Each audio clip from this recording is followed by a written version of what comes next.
Здравствуйте, дорогие друзья! Сегодня мы ознакомимся с воспоминаниями советского ветерана, который в годы Великой Отечественной войны служил наводчиком в расчете знаменитой «сорокопятки».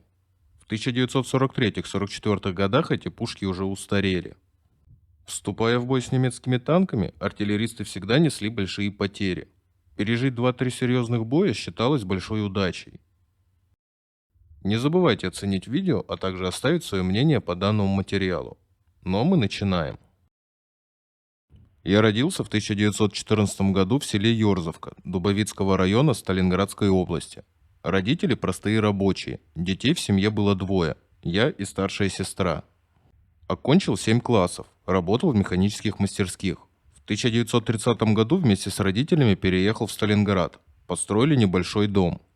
В 17 лет поступил работать на завод «Баррикады», на котором трудился практически всю жизнь, если не считать тех лет, что воевал на фронте. Я довольно быстро освоил специальность артиллерийского слесаря. Эта довоенная специальность значится в моей сохранившейся красноармейской книжке. В 1939 году познакомился со своей будущей женой Шурой, и оба поняли – быть нам вместе. Забегая вперед, скажу, что оно так и получилось. Вскоре поженились, прожили вместе 50 с лишним лет, вырастили двоих сыновей, дождались внуков. Старший сын Валерий родился в апреле 1940 года, а 22 июня 1941 года началась война, которая перечеркнула всю жизнь нашей семьи на две части – до и после. Завод, на котором я трудился, был оборонного значения. Если уж простые фабрики во время войны работали без выходных, то завод «Баррикады», выпускавший артиллерийские изделия, работал день и ночь. Многие даже ночевали на заводе, чтобы сэкономить время на дорогу и немного больше отдохнуть. Но часто выходило так, что отдыха не получалось. Отработаешь смену 12 часов, поужинаешь, а начальник цеха просит: надо бы еще пару часов потрудиться. Срочный заказ.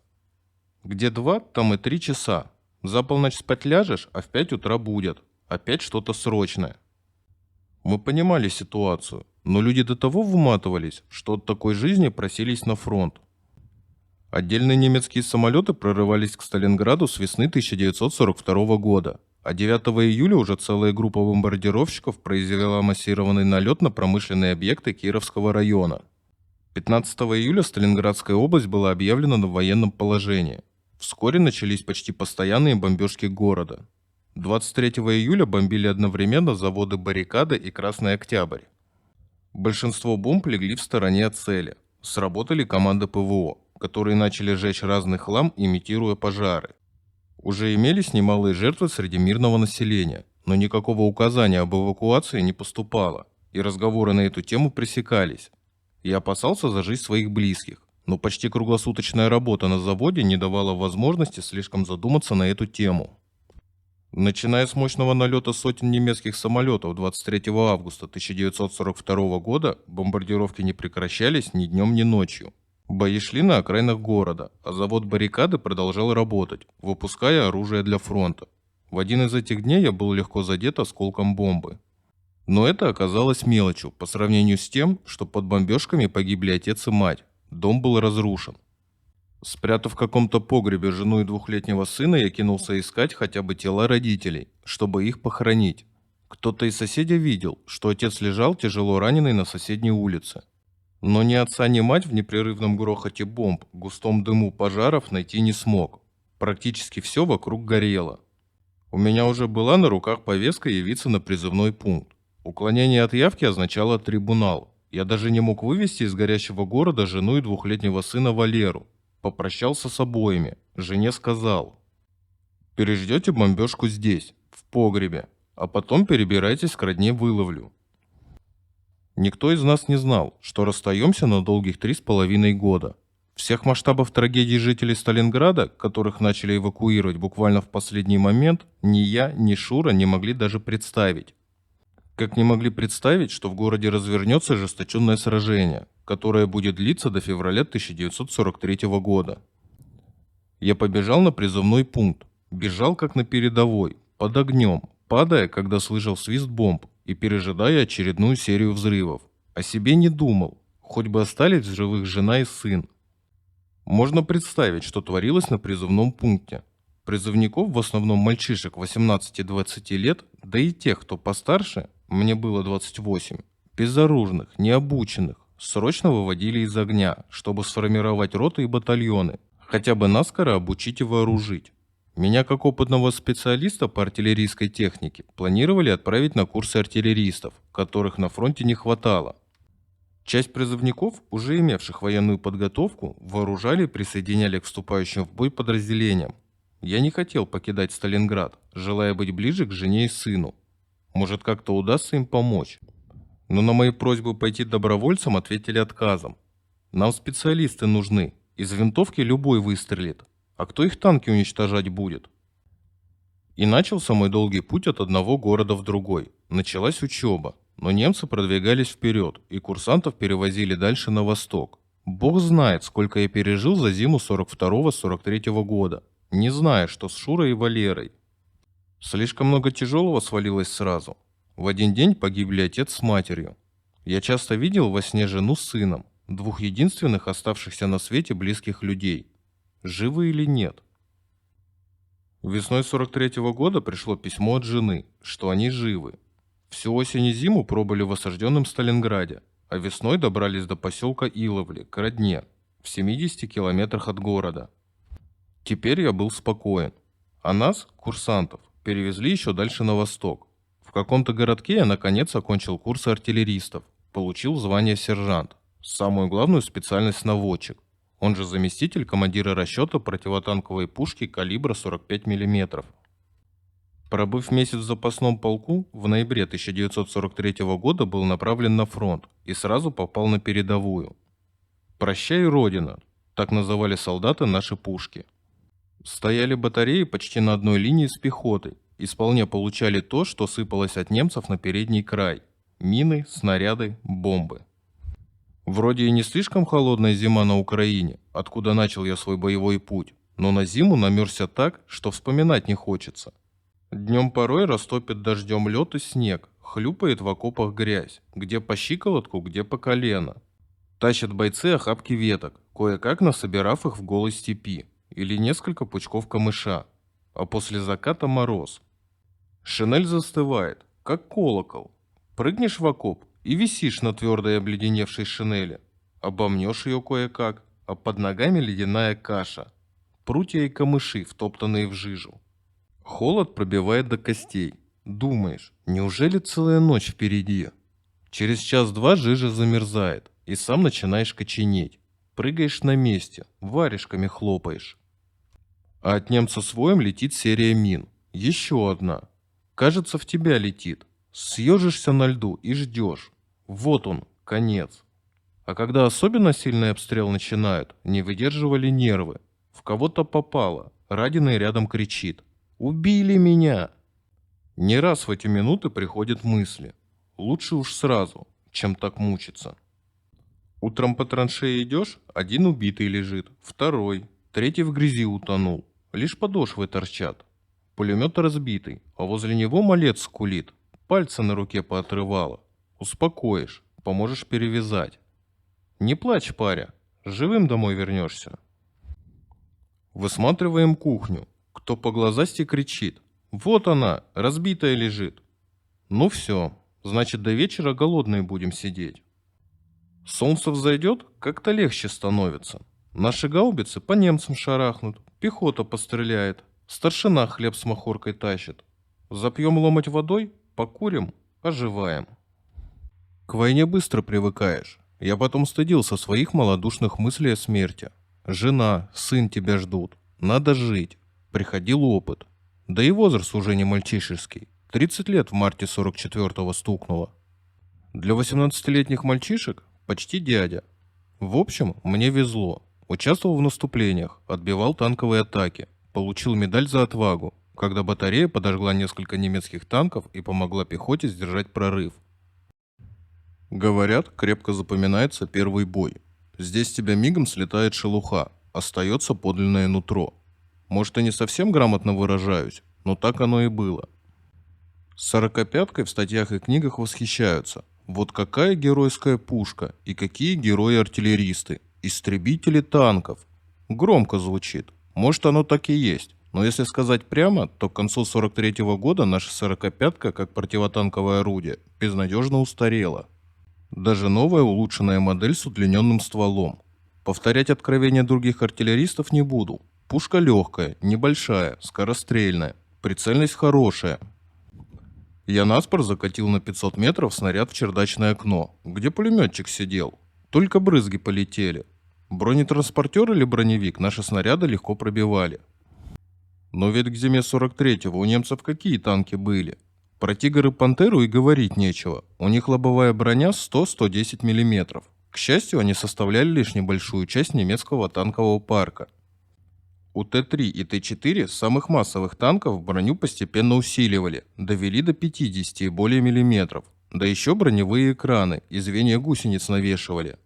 Они в нас свободно за километр снаряд всаживали, а наше расстояние это 300-400 метров. Да еще надо изловчиться и в борт болванку засадить. В лоб бесполезно. Подкалиберные снаряды хорошая штука, но также на небольшом расстоянии. Выдавали нам их поштучно. Редко, когда в комплекте орудия десяток подкалиберных имелось. Это уже ближе к 45-му увеличили норму, если такая вообще была. Да и подкалиберные снаряды лобовую броню танков только в упор пробивали. Ну так вот, про первый бой. Наша батарея из 6 орудий входила в штат 190-го стрелкового полка. В полку имелись еще батареи 3-дюймовых орудий. Но на левом фланге приняли удар мы, 45-чики.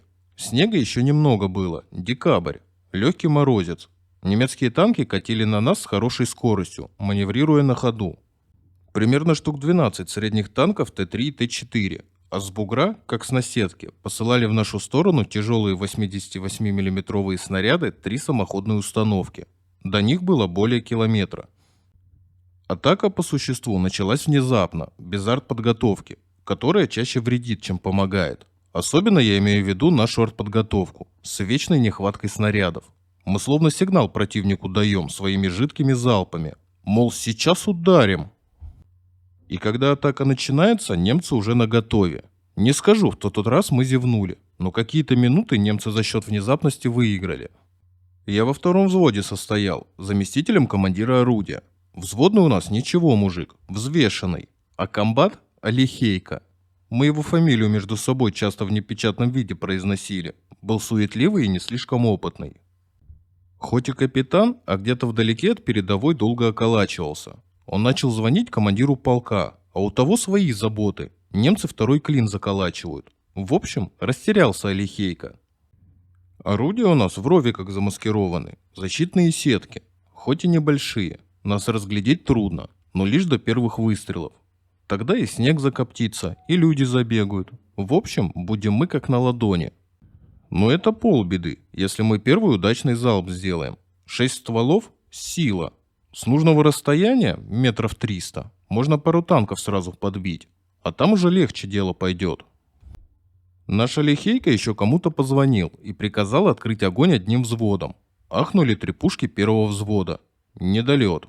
Расстояние за 600 метров. Второй, третий залп. Мы, затаив дыхание, следим. Ну, может, один снаряд из 9 в цель попал, но броню не пробил, а взвод себя обнаружил. Во-первых, ударили по взводу 2 самоходки, и с остановки первые танки. Остальные продолжали катить. Позицию первого взвода накрыли сразу. Там черти что творилось. Вспышки взрывов, земля мерзлая взлетает, обломки зарядных ящиков. Одно орудие перевернуто, от второго куски посыпались. Третье орудие, как из преисподней, снаряды один за другим посылает. Подбили один танк, а остальные уже ближе к нам подвинулись. Идут на перерез, вот-вот борта подставят. Взводные между орудиями бегают, они друг от друга метрах в 40 стоят. Не спешите, ребята, огонь по команде. А Олехейко свою команду торопится дать. Мы с нормального расстояния стреляли. Я свой танк хорошо видел, он навстречу двигался. Пришлось бить в лоб. Промахнулся, высоковато взял. «Снаряд!» — кричу.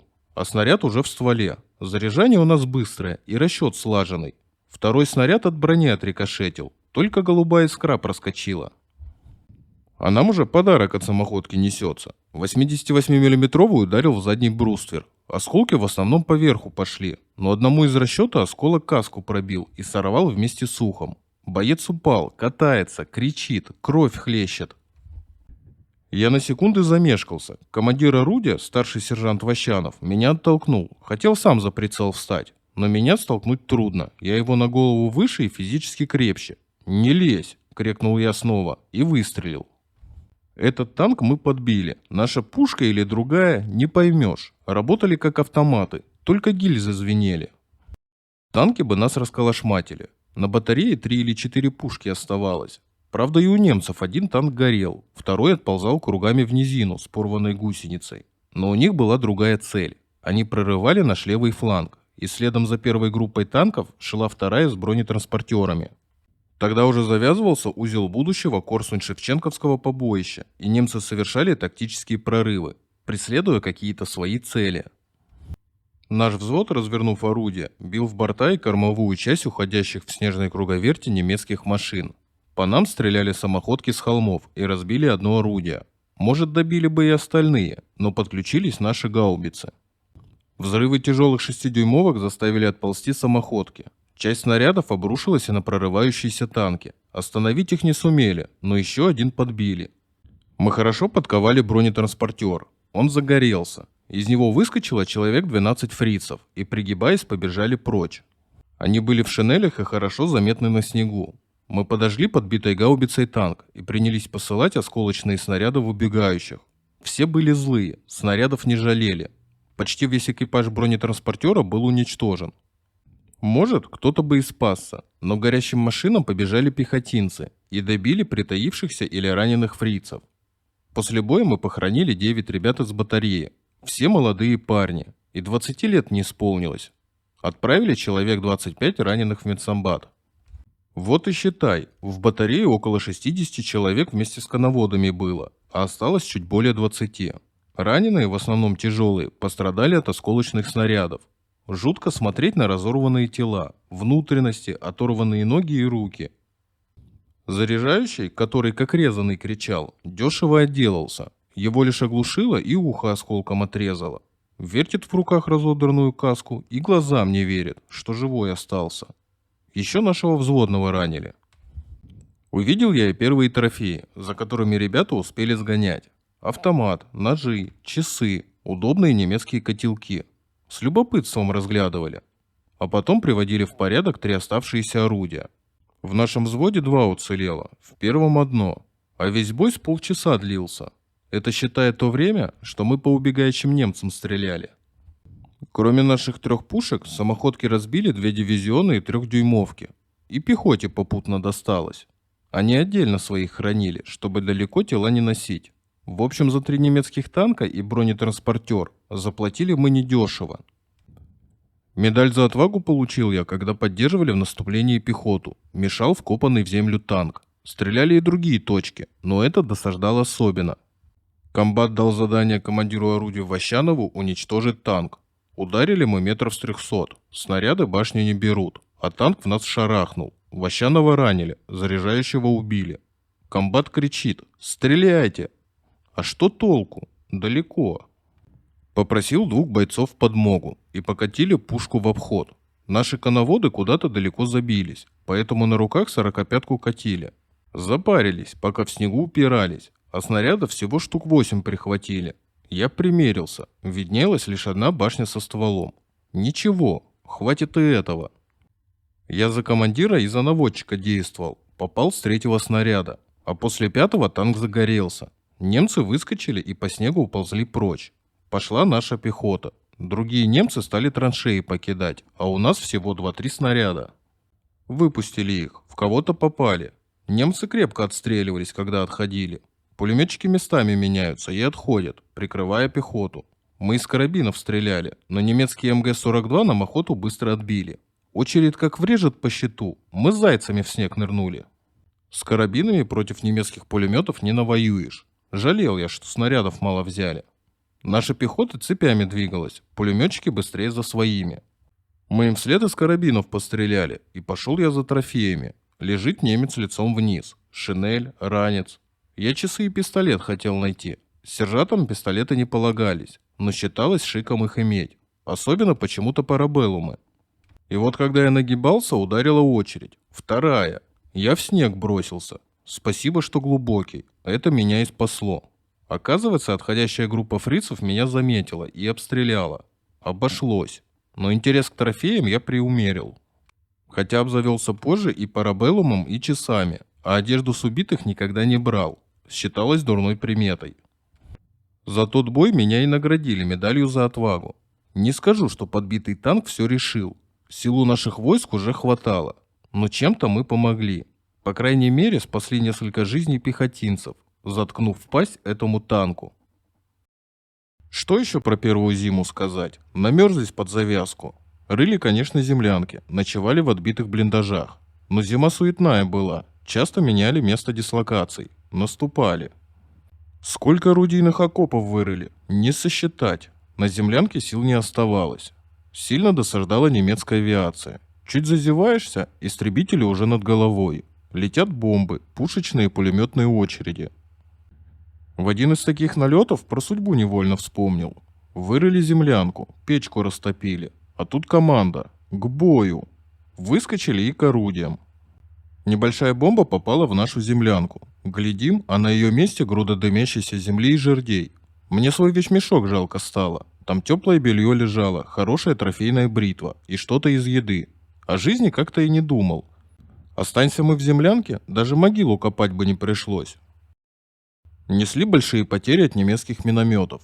Мины сверху сыпятся, укрыться трудно. Этого добра у немцев хватало. С утра начинали обстрел. Перекурят и снова мины летят. В отличие от пехотных траншей, мы свои позиции маскировали тщательно, но от случайности не спасешься. 10 мин мимо пролетят, а 11 в цель врежет. Мы от минометного огня в отсеченных ровиках спасались. Узкие, глубокие и неплохо защищали. Меня после Ващанова назначили командиром расчета. Я в отдельном ровике рядом с орудием находился. Продолжал выполнять обязанности наводчика. Наводчик – главное лицо при орудии. Я прицел никому не доверял. Однажды мина ударила в наш окоп и попала в ровик, где снаряды.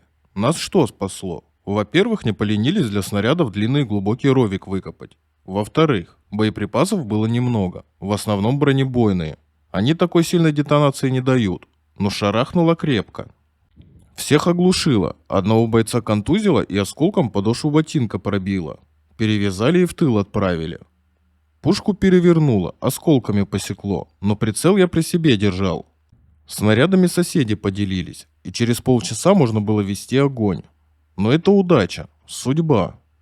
В соседней батарее обычная мина посредине окопа упала. Когда она в замерзшую почву бьет, взрыватель мгновенно срабатывает. Даже воронки не остается. Там осколки дел натворили. Командира расчета и заряжающего наповал. Еще двоих тяжело ранило, а снаряды невредимые. Собрали пушкарей поопытнее и срочно укомплектовали расчет. Вот такие вещи случались. Невеселые.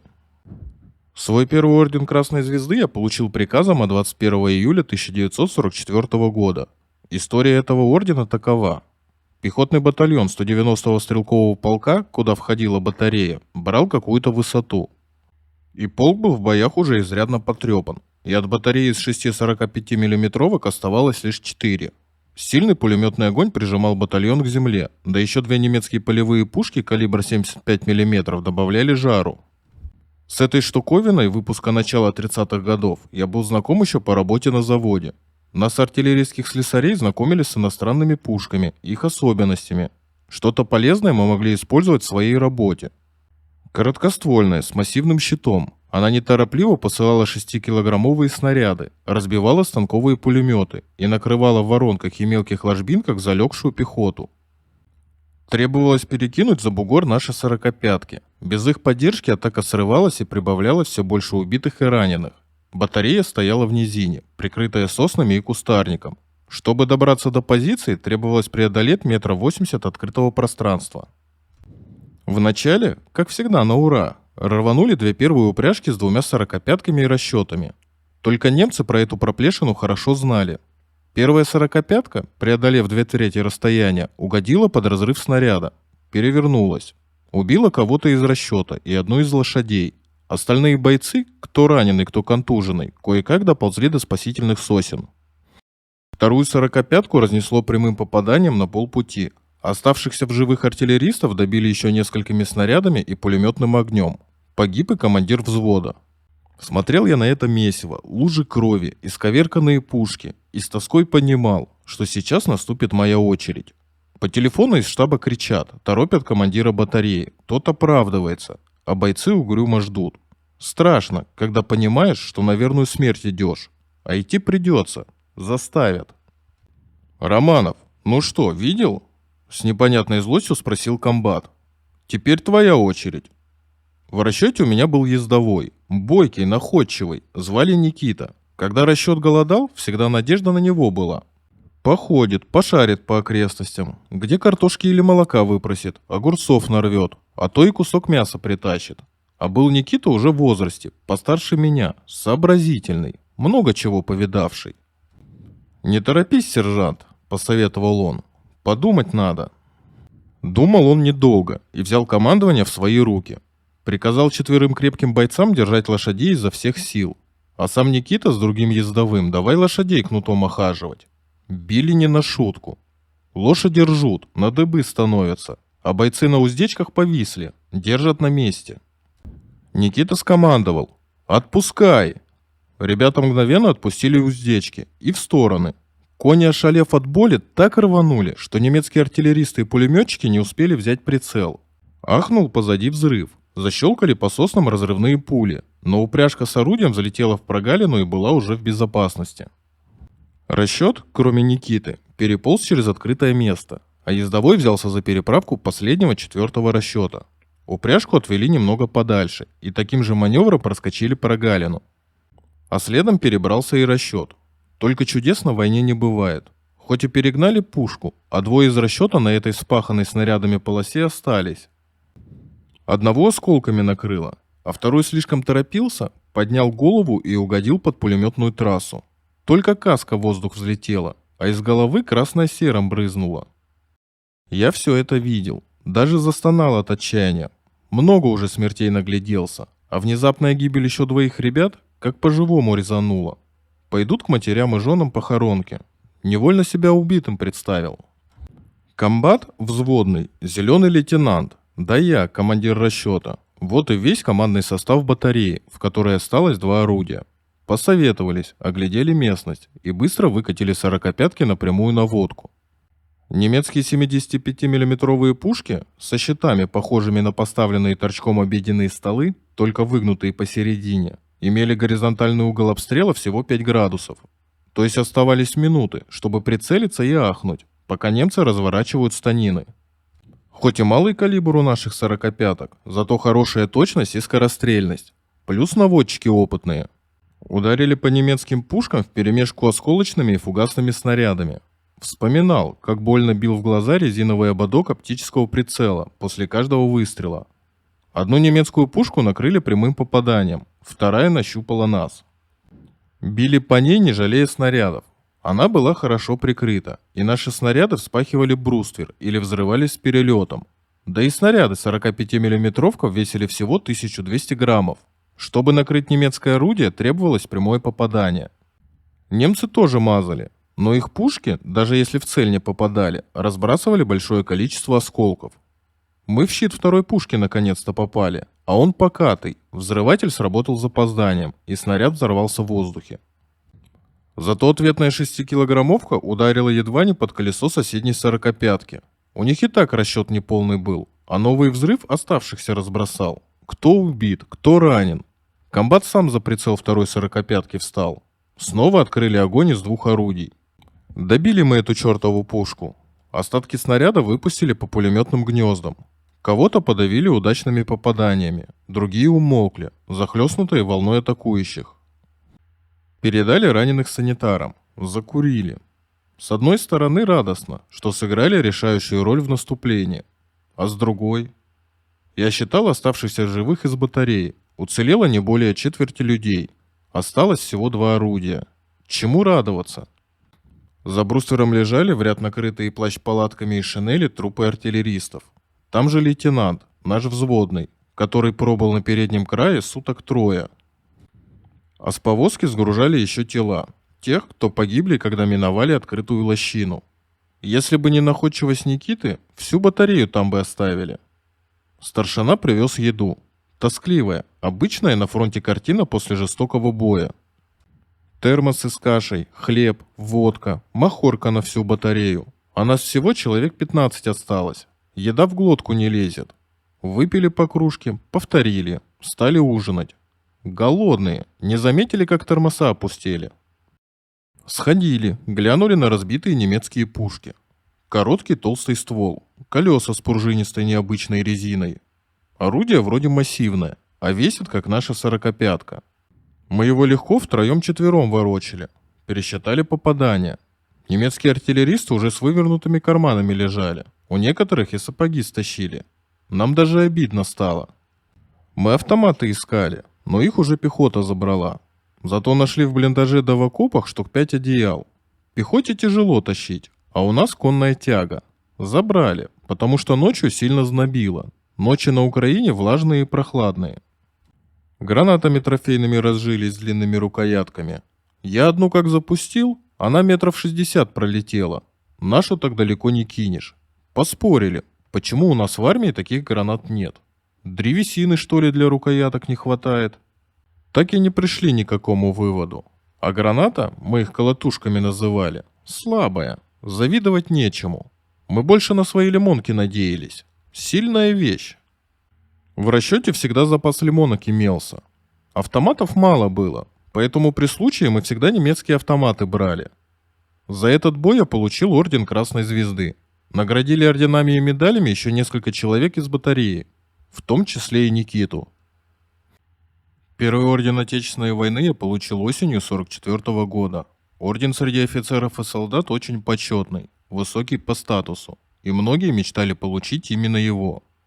После небольшой передышки и переформирования снова началось наступление. Батарея получила недостающее орудие до полного комплекта. Часть карабинов заменили автоматами. Наконец-то догадались. Нужная вещь для 45-чиков, которые шли бок о бок с пехотой, отбивали и танковые атаки и вступали в ближний бой с немцами. В августе наши войска начали освобождение Польши. Бои шли на редкость ожесточенные. За Польшей – Германия. И немцы упорно держали этот последний форпост перед границами Рейха. Форсировали многочисленные речки, большие и малые. Стрелковый полк, в составе которого входила наша батарея, получил задачу форсировать одну из таких рек и создать небольшой плацдарм для дальнейшего наступления. Речка не очень широкая, где 60 метров в ширину, где поуже. Только не все так просто. С западной стороны высокий крутой берег, а с нашей, восточной, песчаная и галечная отмель, открытая со всех сторон. Целый день выбирали место, искали все, что могло пригодиться для переправы. Понтонов не было. Разобрали какую-то сторожку. Пилили сухие бревна, стволы деревьев и сколачивали плоты для пушек. Бойцы вязали охапки хвороста. И все это с оглядкой на небо. Вдруг появятся немецкие самолеты. В заводе нашли 2 спрятанные рыбаками лодки. Удача! Всю работу производили в лесу, подальше от реки. Там же, тщательно замаскированный, находился полк. Сколько на этих переправах потеряли людей. Поэтому действовали очень осторожно. Уже в темноте переправили на правый берег на найденных лодочках разведчиков и саперов. Осмотрели откосы, обезвредили несколько мин. Осторожно проверили берег и мигнули фонариком. Давайте. Первыми переправлялась усиленная пулеметами стрелковая рота, 2 минометных расчета и взвод 45-ок. Больше к берегу никого не подпускали. Лишние люди, лишний шум. Всех перебьют на воде. Я вспоминал, что теплой, даже жаркой была-то сентябрьская ночь. Вместе с другими выгребал тяжелым самодельным веслом, упираясь сапогами в ящики со снарядами. Рядом пушка. 4 весла и руль. Медленно. Очень медленно приближался берег. Хоть и прикрывали нас десяток снайперов и разведчиков, но какой участок они могли контролировать? 200? 300 метров? Ударят с флангов скорострельные МГ-42 и поплывут по воде трупы. А тут еще, как назло, тихо не получается. С треском переломилось весло на соседнем плоту. Мат, ругань. Кто-то выпустил из рук ремень, которым держался за бревно. Забулькал, замолотил по воде ногами. «Помогите!» «Цыть!» – зашипел командир батареи. который вместе со взводным сопровождал первый орудийный взвод. На соседнем плоту тоже старательно выгребает давний приятель, земляк из Сталинграда, Коля Бажанов. Вместе на поселке Красный Октябрь жили, потом судьба раскидала по разным фронтам, а на переформировании встретились снова. Ездовые с лошадьми плывут рядом, вместе с ними Никита, по-прежнему ездовой в моем расчете. Сколько за эти месяцы бойцов потеряли, а мне и Никите пока везло. Наконец берег, полезли наверх. Немцев не слышно, хотя стрельба доносилась и справа, и слева. Правда, далеко. Бойцы догадывались, что на правом берегу торопились закрепиться передовые части соседних полков и дивизий.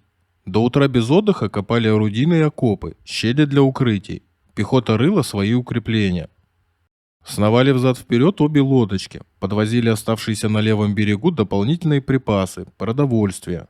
Я еще подумал, вот самое время перебросить весь батальон и артиллерию. Но видно, не зря такими небольшими группами занимали плацдармы.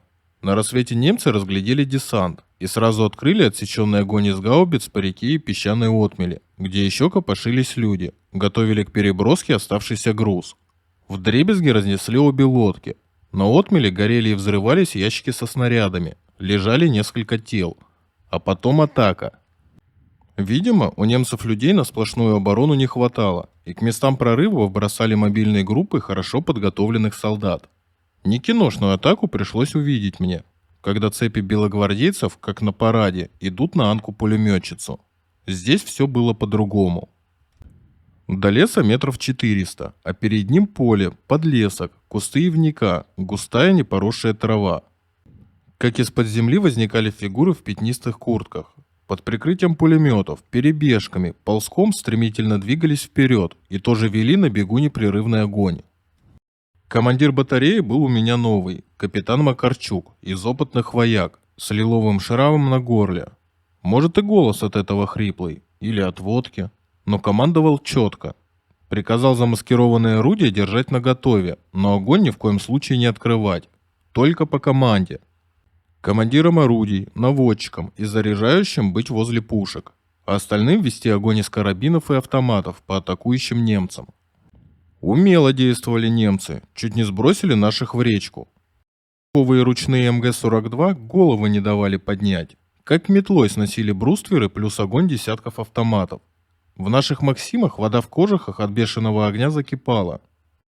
Редко, когда немцы с такой яростью кидались в лоб. Сначала артиллерией, бомбами все перепахивали, а тут атака сходу, внезапная и напористая. Тот день запомнился мне на всю жизнь. Кажется, никогда в такой тяжелой ситуации не бывал. Люди гибли один за другим. Командир пехотной роты, молодой старший лейтенант, уже достаточно повоевавший с орденом Красной Звезды, видимо, растерялся. Подбежал к капитану и закричал, размахивая пистолетом: «Бей осколочными! Видишь, немцы на шею садятся! Чего ждешь?»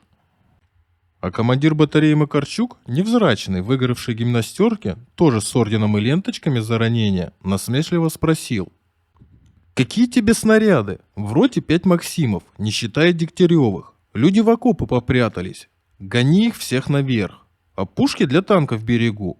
Их Максимами не возьмешь». Старлей что-то еще доказывать пытался, но немцы зашевелились. Новая атака. Капитан автомат в руки взял и говорит: «Себе тоже найди автомат. С пистолетом не навоюешь. Все, беги к своим, а то сам твою роту под команду возьму». И сколько спокойствия и уверенности было в комбате, что я понял. Повезло нам с командиром. Отбили атаку. Старлей и его взводные заставили всех стрелять. Много у них народу погибло. Очень сильный огонь немцы вели, но отогнали фрицев. Кто посмелее из наших, смотались за трофеями, обшарили немцев, которые ближе лежали. Принесли несколько автоматов, ранцы, фляжки со шнапсом. Макарчук глянул на солдатские книжки, выдранные из петлиц эсэсовские знаки, кинжалы. Только головой покачал. Эти в покое нас не оставят. Скоро наша очередь. И действительно, через полчаса выползли 3 танка Т-4 и сходу открыли огонь по траншеям пехоты. Пушки они пока не видели. Прав был Макарчук, не открывая позиции. Все 3 сорокопятки ударили одновременно. Потом успели выпустить еще снаряда по 4 и поджечь 1 танк. Два оставшихся, обвешанных звеньем гусениц для дополнительной защиты, перенесли огонь на батарею. Расстояние чуть больше 200. Вот и вспомнишь слова «Прощай, Родина». Я снова ловил в прицел основание башни танка, гусеницы.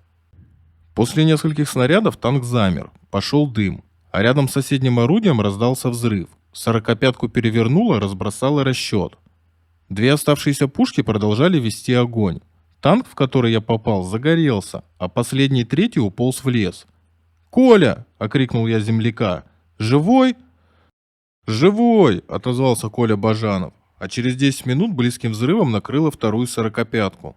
Пригибаясь, подбежал Бажанов и двое оставшихся бойцов из его расчета. Оглушенный взрывом кричал мне: «Принимай в свою команду! Мы теперь безлошадные!» А вскоре оторвало колесо и сплющило осколком ствол моей родной 45-ки. Тяжело ранило двоих из расчета. Бойцов перевязали, отнесли вниз к воде, где под обрывом был устроен временный лазарет. Сели покурить.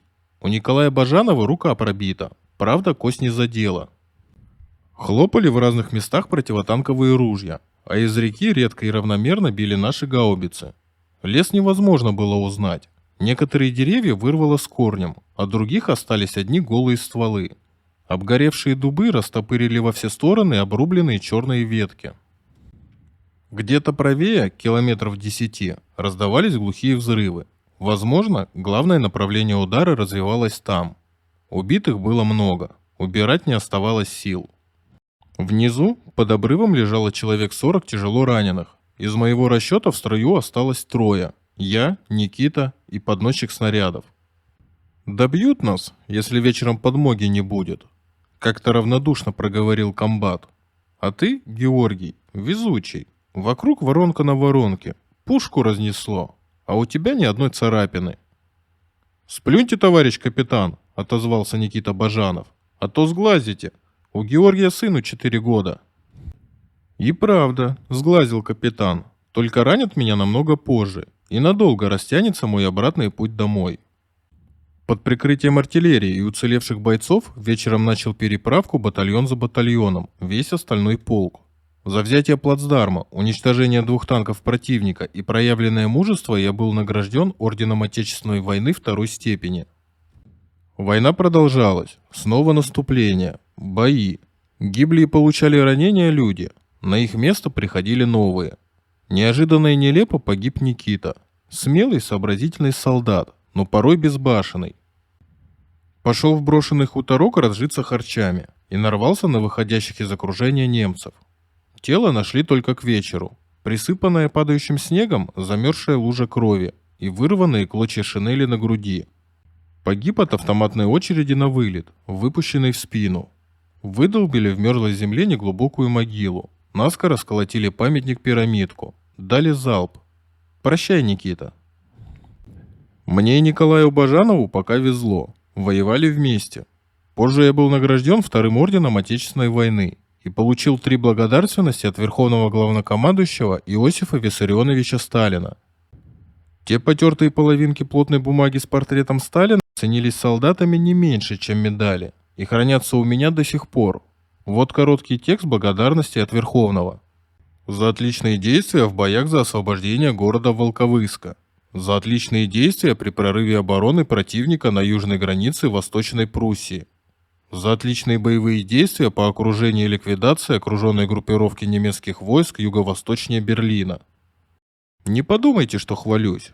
Просто ценю я эти благодарности. А 28 апреля 1945 года меня тяжело ранило. Только что вышли из боя, орудия еще не остыли. Наступила тишина. Весна, первые листья. Скоро войне конец. Я услышал характерный вой падающей мины. Взрыв за спиной, удар по ноге, по всему телу. И вот уже небо где-то наверху перед глазами. Не шевельнуться, не вздохнуть. Наверное, конец. Тоскливо пронеслось в голове. Не дождались меня Шура с Валеркой. И потерял сознание. Урывками вспоминал, как бегали, суетились друзья, перевязывали ногу. Николай Бажанов, земляк, друг боевой, как-то сумел убедить танкистов и подогнал танк. Надо быстрее в госпиталь, кровью истечет. И пошли госпиталя. Диагноз: Множественные слепые осколочные ранения нижней трети левой голени. А если проще, размолотило пучком осколков мышцы и кости. Операции одна за другой. Дадут передохнуть и снова режут. Что-то вычищают хирурги. Снова накладывают гипс. Ампутировать предлагали, чтобы не рисковать жизнью. Но я отказался. Сначала лежал в Германии. Как сквозь туман мелькало в памяти, как осторожно меня голову обмывала молодая медсестра. Стеснялся. А чего стесняться? Плыло все перед глазами. И тело чужое. «Ты держись, солдат!» — раздался женский голос. Держался. Перевели в другой, третий госпиталь. И лишь 10 января 1946 года был выписан по инвалидности из госпиталя в городе Сызрань, Куйбышевской области. 8 месяцев в госпиталях пролежал. Через сколько-то дней я шел по улице небольшого донского городка Иловля. «Валерка, отец твой вернулся! Беги встречай!» — кричал кто-то. Подбежала Шура, держа сына за руку. «Валера, это же папа твой!» Помню, в доме Валера сидел у меня на коленях. Я гладил его по белобрысым волосам, раздавал нехитрые подарки. Губную гармошку, конфеты в ярких обертках, Шуре какой-то платок, что-то еще по мелочи. Я говорил и никак не мог наговориться с Шурой, а потом как-то неожиданно прилег и задремал. Сильно уставший был. Чем закончить воспоминания о своей военной судьбе? Неделю-другую я передохнул, помог свату немного подремонтировать дом и отправился в Сталинград на свой завод баррикады. Приняли меня сразу, в тот же самый цех. Работал, приезжал в семье в Иловлю, а в конце 46-го перевез Шуру и сына в город, где снял маленький домишко в поселке Красный Октябрь. С год там пожили, а потом мне дали маленькую комнату в тесной трехкомнатной квартире. Печка, колонка с водой на улице. Чего еще надо в разрушенном войной городе? Живи и радуйся. Вскоре переехали соседи, и завод передал нашей семье вторую комнату, а спустя несколько лет и третью. До 1974 года я работал на заводе баррикады. Часто ездил в командировки испытывать с военными свои артиллерийские изделия, устранял неполадки, что-то улучшал. Офицеры к моему мнению прислушивались, а на доске почета завода фотография висела постоянно. Часто приходил к нам в гости с семьей мой однополчанин Николай Бажанов. Давала знать о себе нога, в которой так и остался довольно крупный осколок. Хирурги решили, что трогать его не надо. Никакими привилегиями я не пользовался, работал в 2 смены. А когда приходил, то Шура всегда готовила мне тазик с теплой водой, отогревала, растирала натруженную за смену ногу, которая так и не зажила. С меня то снимали, то заново давали инвалидность. В конце концов надоели хождение по больницам. И так проживу. Георгий Петрович Романов умер, прожив с женой Александрой Ивановной долгую жизнь, 56 лет. Лежат они рядом на Краснооктябрьском кладбище. Вечный вам покой.